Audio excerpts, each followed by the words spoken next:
Hello everyone, welcome to my channel. तो हम लोग 10th सीबीएसई का स्टैंडर्ड मैथ सॉल्व कर रहे हैं। स्टैंडर्ड मैथ्स,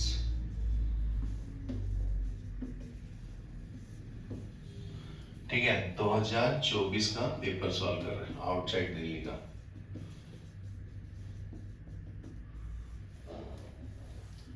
ठीक है, तो अभी नेक्स्ट क्वेश्चन देखो 36 में क्या बोलता है? ये stable owner has 4 horses. He usually tie these horses with 7-meter long rope to pegs at each corner of the square-shaped grass field of 20 meter to graze in the farm. But trying with the rope sometimes results in injury to his horses, so he decided to build fence around the area so that each horse has grazes. ठीक है, ऐसा एक square दिया जी, ठीक है, जिसका length है 20 metre, बराबर है। यहाँ पे एक हॉर्स बांधा है चारों कॉर्नर के पास, ठीक है ना। रेडियस कितना है?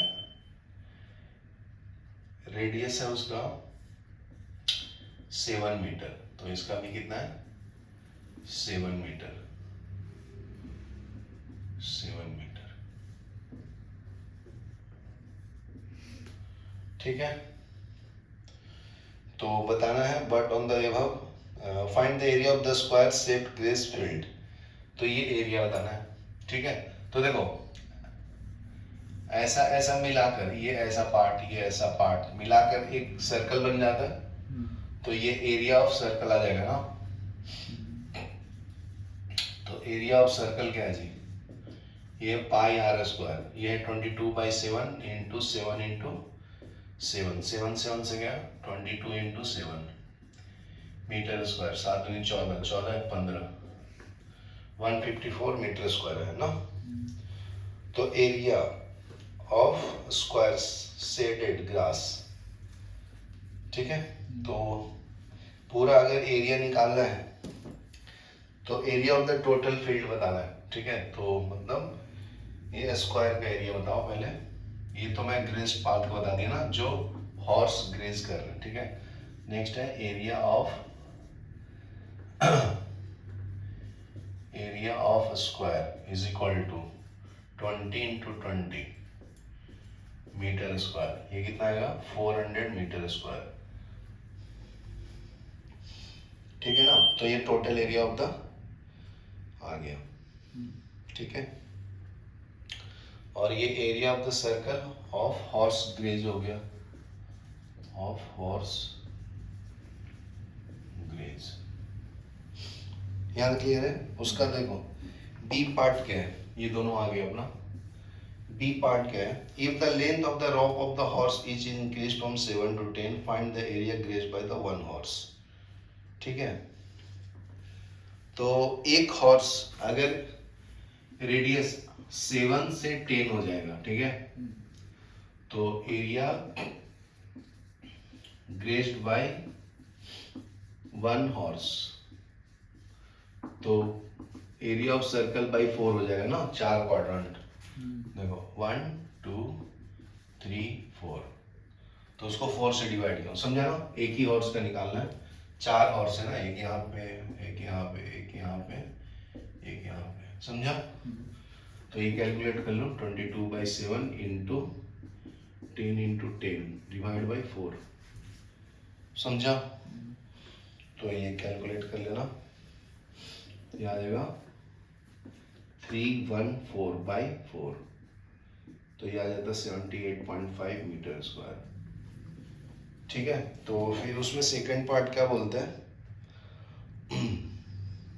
What is the area of the field that is left ungrazed if the length of the rope of each horse is 7 centimetre. Ungrazed कितना रहेगा? तो एरिया ऑफ सर्कल मतलब area of square minus grazed. इस time radius कितना लेना है?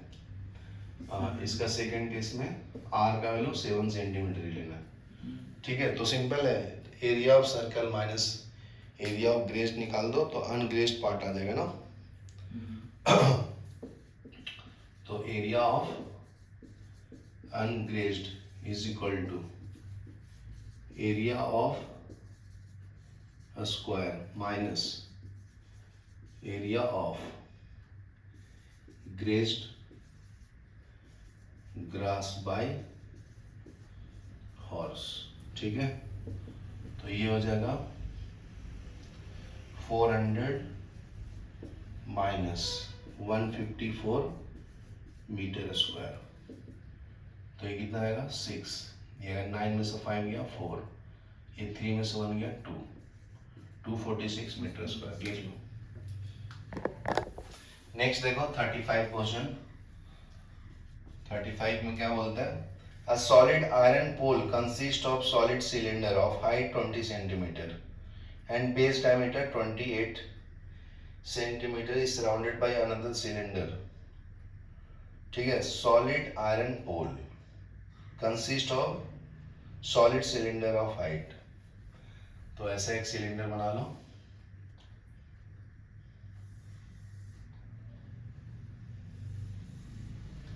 ठीक है, a solid iron pole consists of solid cylinder of height 200 centimetre,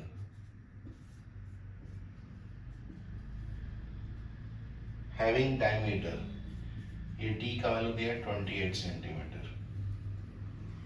is surmounted by another cylinder of height 50 centimetre.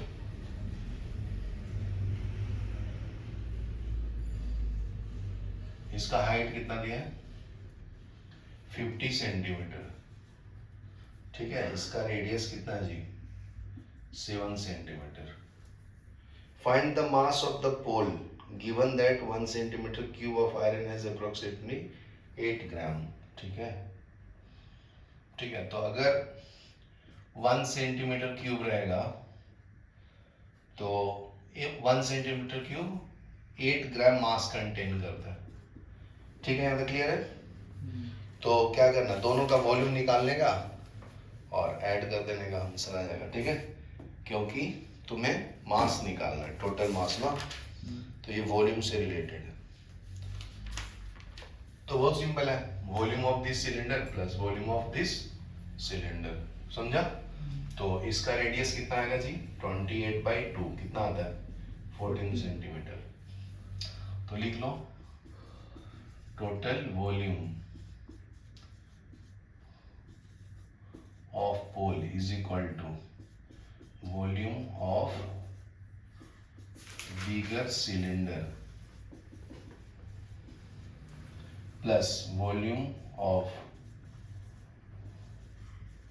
a smaller cylinder।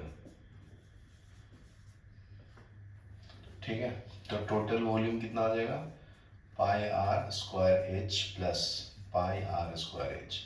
समझा। इसके H को कैपिटल एच ले लो, कैपिटल आर, इसको स्मॉल एच ले लो और ये स्मॉल आर, तो डिफरेंशिएट करने में इजी पड़ेगा ना।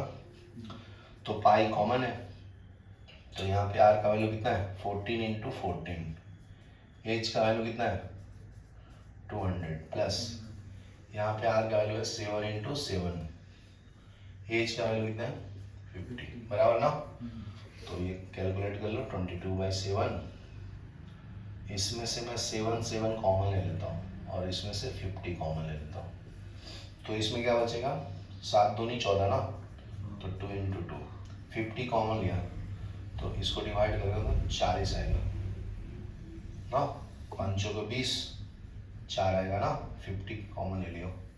समझा। डिवाइड अगर नहीं समझा तो 200 को 50 से डिवाइड कर लो, 4 आता है ना, इसमें क्या बचेगा 1, क्योंकि ये पूरा तो कॉमन ले लिया, इससे ये कैंसल, क्या बचेगा total volume is equal to 22 into 7 into 50, ये कितना आएगा 2 into 2 4, 4 into 4 16 plus 1, V total is equal to 22 into 7 into 50 into 17, बराबर है। तो वी टोटल कितना हो गया जी 7 दूनी 14, 154 इंटू ये कितना 7, 7 5 5 5 3 8, ठीक है, तो 154 इंटू 85, 5 को 20, 25, 27 में 2, 8 को 32, 7 में 3, 40 4,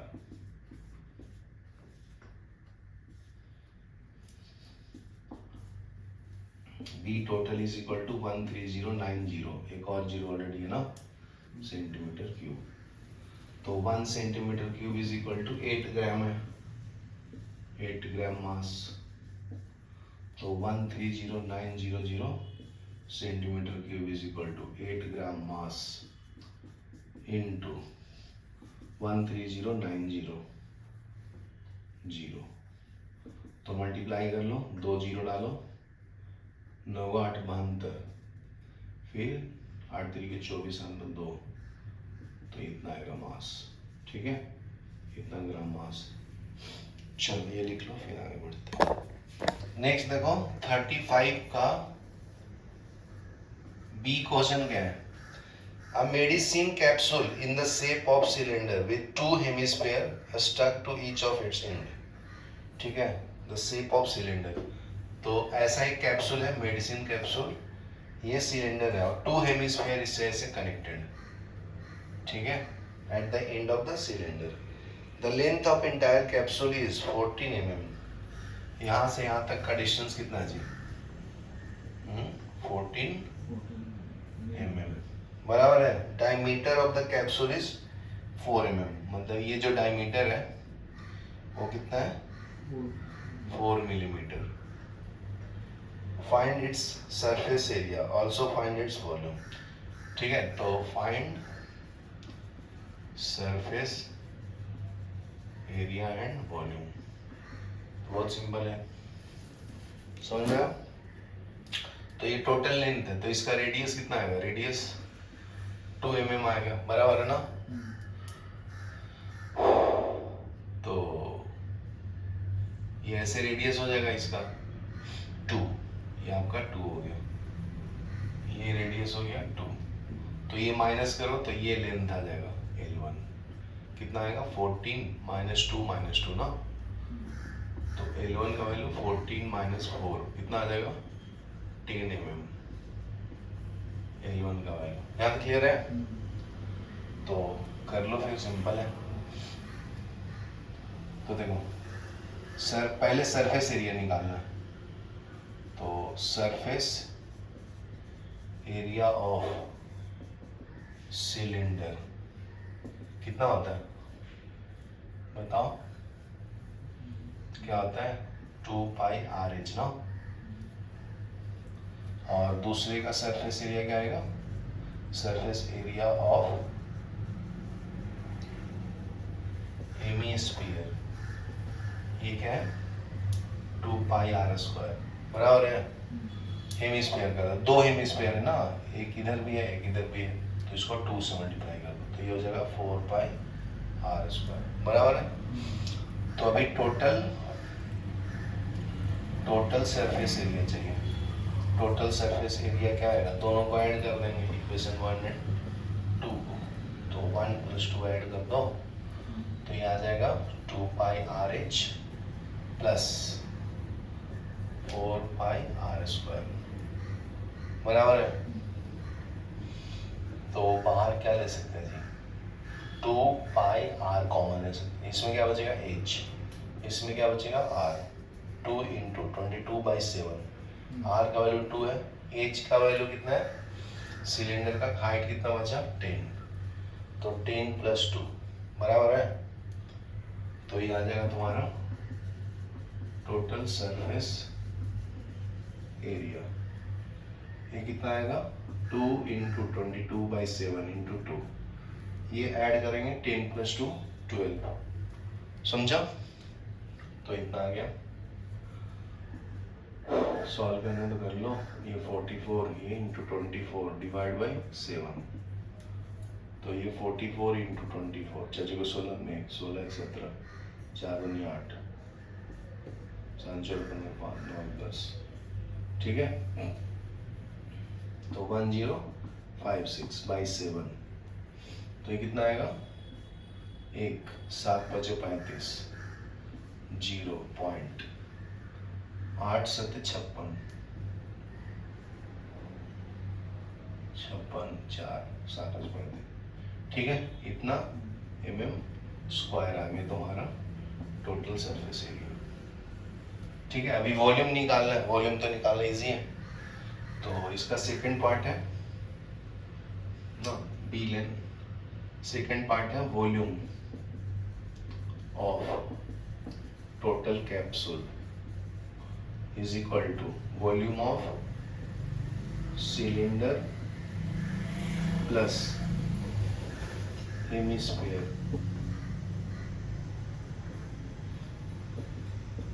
πr² प्लस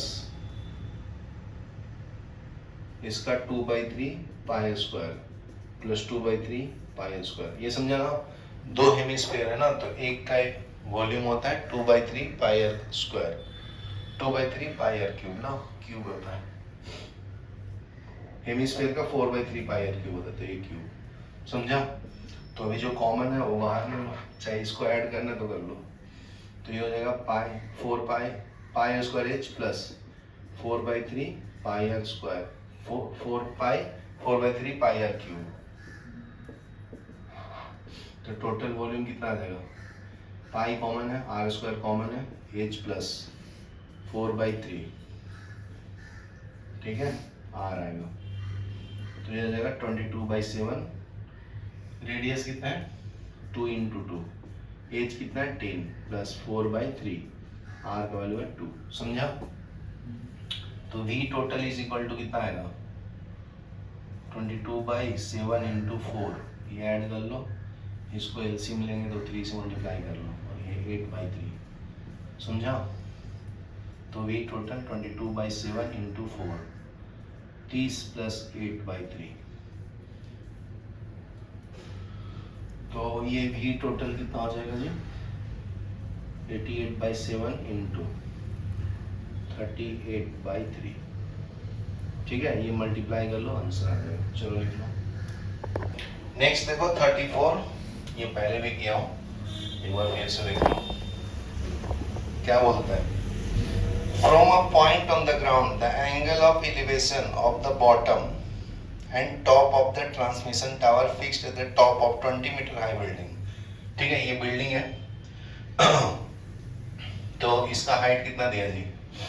20 मीटर। ठीक है, इसके ऊपर एक टावर बैठा है, तो ये उसका टॉप है, ये इसका बॉटम है। ठीक है,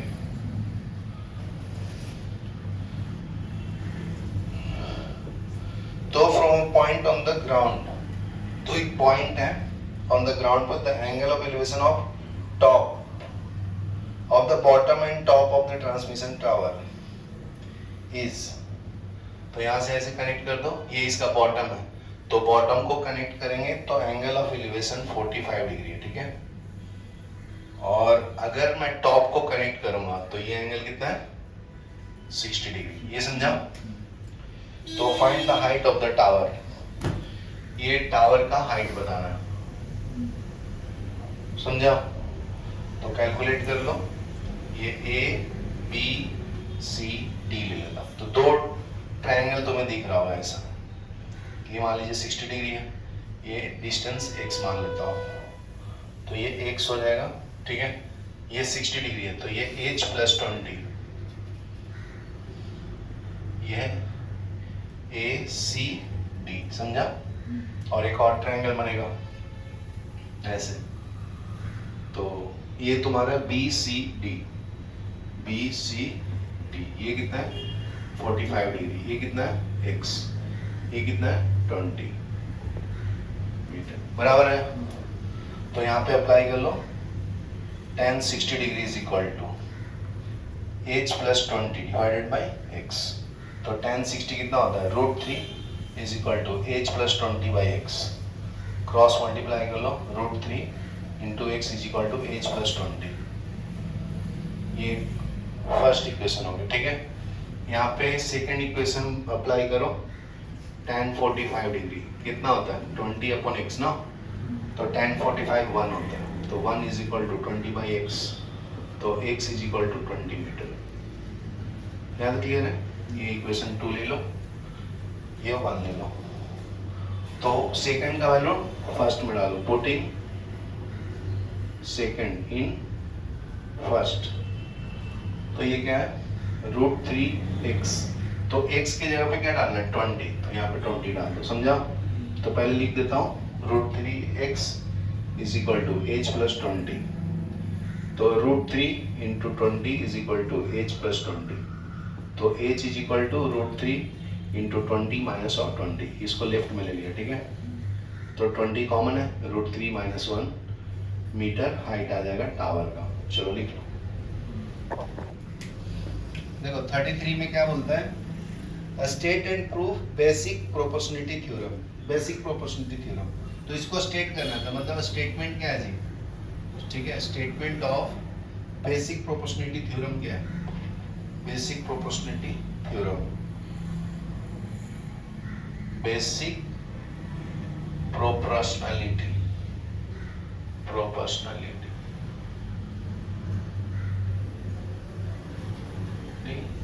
थ्योरम, ठीक है? स्टेटमेंट क्या है इसका? लिख लो, it states that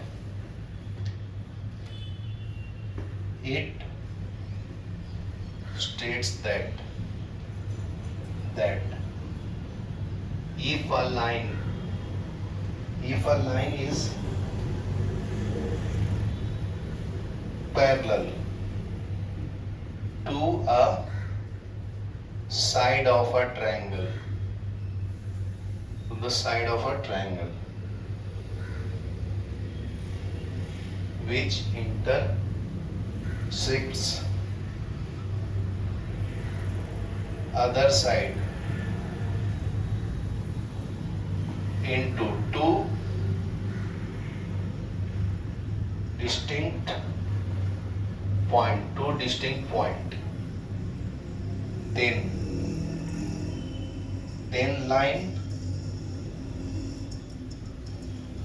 divides those sides in proportion,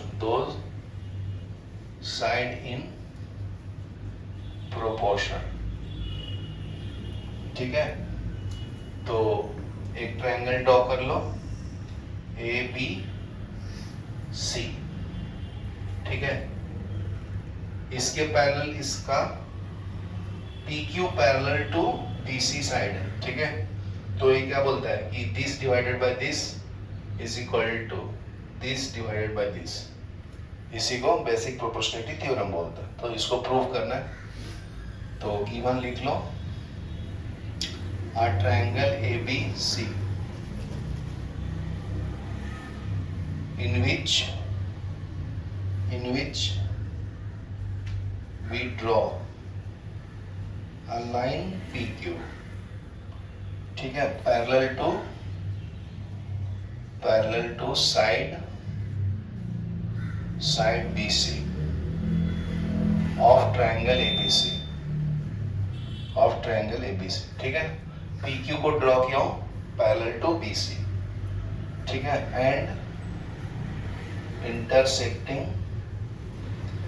intersecting side AB and AC in P and Q respectively, ठीक है? AB को P पॉइंट पे टच करता है, AC को Q पॉइंट पे टच करता है, ठीक है? यहाँ तक क्लियर है? तो टू प्रूफ में लिख लो, तो AP this divided by PB is equal to AQ divided by QC, ठीक है? तो कंस्ट्रक्शन में क्या होगा जी? कंस्ट्रक्शन में ज्वाइन कर लो, यहां से एक परपेंडिकुलर ड्रॉ करो 90 डिग्री, यहां से एक परपेंडिकुलर ड्रॉ करो 90 डिग्री, ठीक है? ये ट्रायंगल को भी ज्वाइन कर दो। यहां तक क्लियर है? तो लिख लो यहाँ पे कंस्ट्रक्शन में, join vertex joint vertex B of triangle ABC, joint vertex B to Q ना in triangle ABC, समझा? and vertex C to P, ठीक है? C को P से ज्वाइन करो, ठीक है? अभी ड्रॉ करो, ड्रॉप परपेंडिकुलर PM, ठीक है? ये PM, ये इसका एम है और इसका नाम है एम, समझा?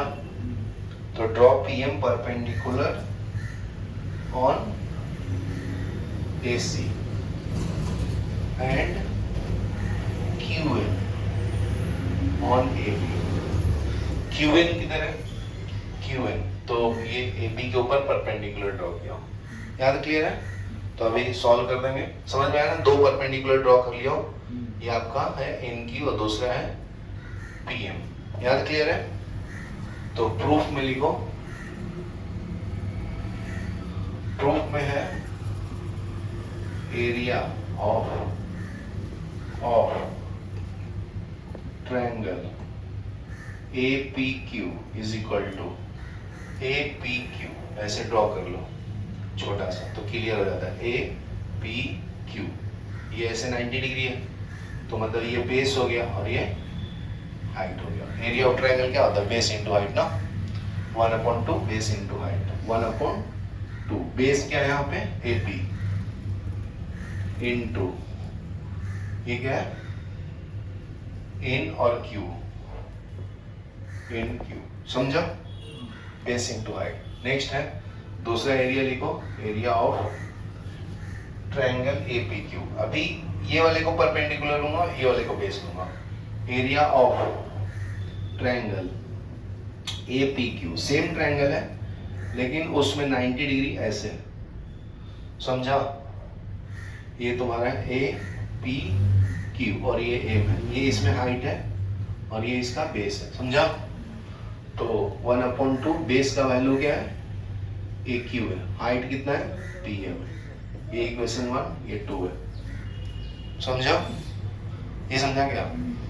अभी नेक्स्ट देखो, नेक्स्ट निकालना है area of triangle PBQ is equal to PBQ किधर है? PBQ, तो ये ड्रॉ करो, ये तुम्हारा PBQ, इसको एक्सटेंड कर दो साइड को, और यहाँ पे एक 90 डिग्री ऐसे ड्रॉ किया ना, तो इसमें हाइट ये हो जाएगा और बेस ये वाला हो जाएगा, समझा? इधर देख, ये ट्रायंगल ड्रॉ किया हो PPQ, तो ये बेस हो गया ये वाला PP, और हाइट ये एक्सटेंडेड साइड को, साइड NQ, समझा? तो 1/2 बेस का वैल्यू क्या है? BP इंटू हाइट कितना है? NQ, ये थर्ड हो गया, समझ में आया? ये समझा क्या? अभी ट्रायंगल ड्रॉ करूंगा BCQ, area of triangle BCQ is equal to 1/2, इसमें बेस क्या आएगा जी? इसके लिए ट्रायंगल ड्रॉ करता हूं, यह BCQ, एक्सटेंडेड लाइन ऐसे ड्रॉ करो, ठीक है ना? तो यहां से ये 90 डिग्री है ना, ऐसे PM, तो ये हाइट हो जाएगा और ये बेस हो जाएगा, ठीक है? तो बेस हो गया, क्या होगा? ये Q है ना, ये Q है यहाँ पे, ये हो जाएगा QC इंटू हाइट कितना है? PM, बराबर है? तो इसको इक्वेशन 4 ले लो। चलो यहां तक लिखो, फिर डिवाइड करना, फिर आ जाता है आंसर। पॉज करो। तो देखो ध्यान से देखना, क्या प्रूव करना है? AP बाई PB ना, AP अपॉन PB। तो देखो लेफ्ट में गया AP बाई PB, देखो AP इसमें दिख रहा है, PB किधर दिख रहा है, ये ना, तो इसका मतलब 1 को 3 से डिवाइड करना, समझा। और फिर किसको डिवाइड करेंगे, AQ किधर है, AQ डिवाइडेड बाय QC। याद क्लियर है? तो देखो अभी डिवाइड करेंगे, स्टेटमेंट भी डाल दो, याद हो गया, स्टेटमेंट भी आता है एग्जाम में, देखो मैं लिख दिया हूं ना।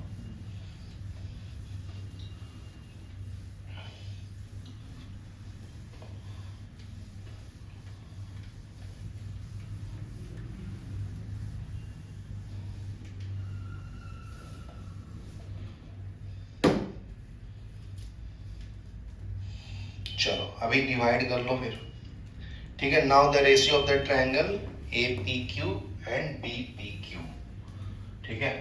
APQ ये वाला और ये वाले को डिवाइड करना है, ठीक है। तो लिख लो नाउ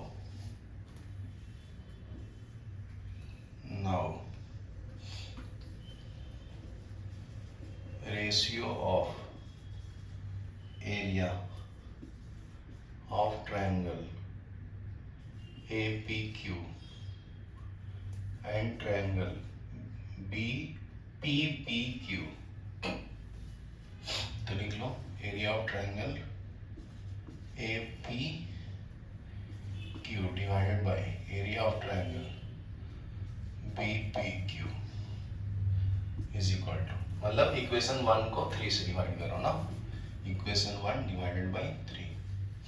तो वैल्यू लिख लो, APQ का एरिया का वैल्यू कितना है, 1/2 इंटू AP इंटू NQ ना, डिवाइडेड बाय BPQ वाला क्या है, ये है, ये 1/2 इंटू BP इंटू NQ, समझा। और ऐसे भी ऑब्जर्व कर सकते हो, देखो ये सेम होना चाहिए, ठीक है। तो ये कैंसिल, ये कैंसिल, क्या मिला, AP अपॉन BP, ठीक है। तो 1 2 3 4 हो गया, ये 5 ले लो। नेक्स्ट लिखो, नेक्स्ट अगेन डिवाइड करना है सिमिलरली, ठीक है। इक्वेशन सेकंड को 4 से डिवाइड करो, एरिया ऑफ ट्रायंगल, ऊपर में क्या है, APQ divide by triangle of area, BCQ is equal to 1/2 into AQ into PM divided by 1/2 into QC into BM, बराबर है।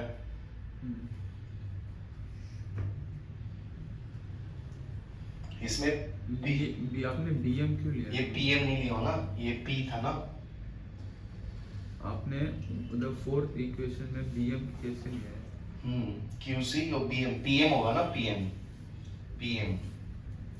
ठीक है। BC ये था, B नहीं लेना था चलन, ये गलत हो गया, CPQ था, CPQ, ठीक है। तो 1/2 बेस हो गया इसका QC और हाइट हो गया PM, समझा,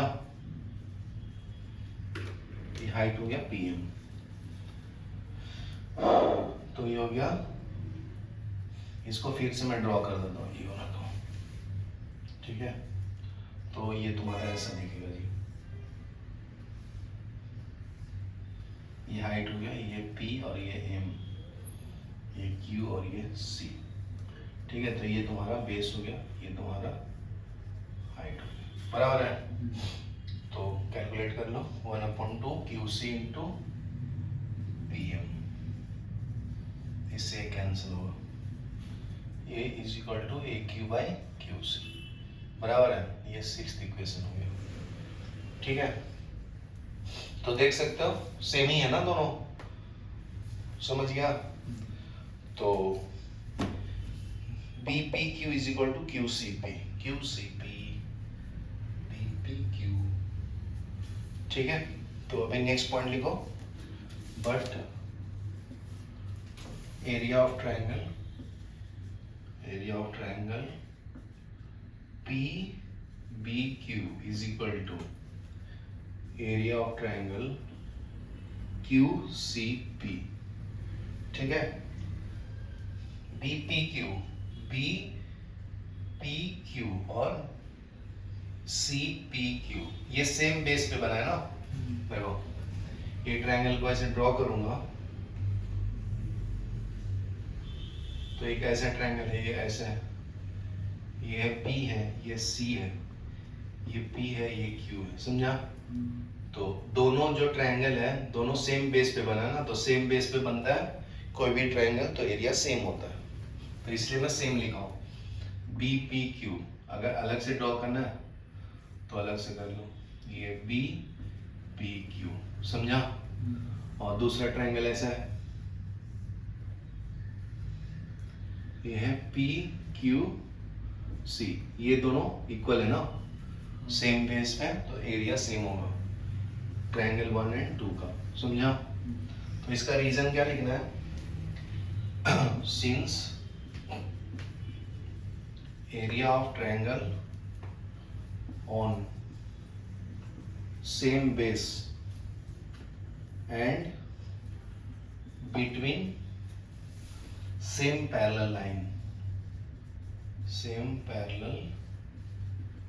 line are equal in area। ठीक है, ये मिटा दो बाकी।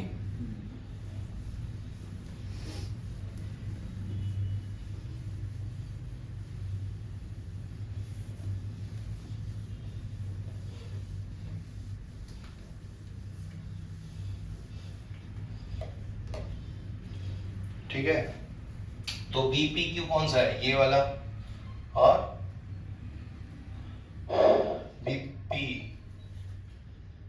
BPQ और QCP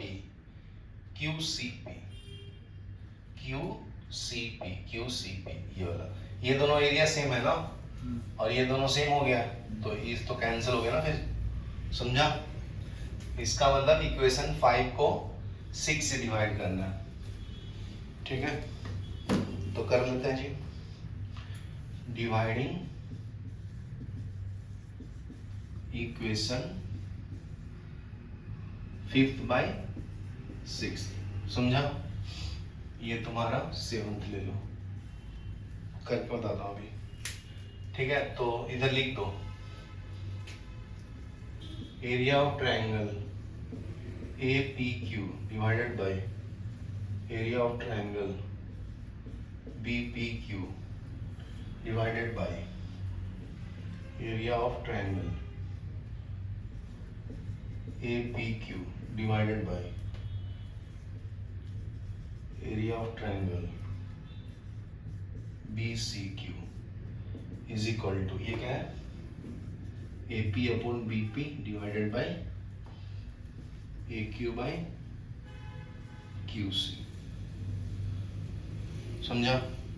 तो देखो ये APQ से APQ कैंसिल हो गया, ये दोनों भी इक्वल है तो ये भी कैंसिल, तो क्या बचा, 1 equal to AP upon BP divided by AQ upon QC, cross multiply कर लो, इधर आ जाएगा AQ by QC is equal to AP upon BP, hence proved ना।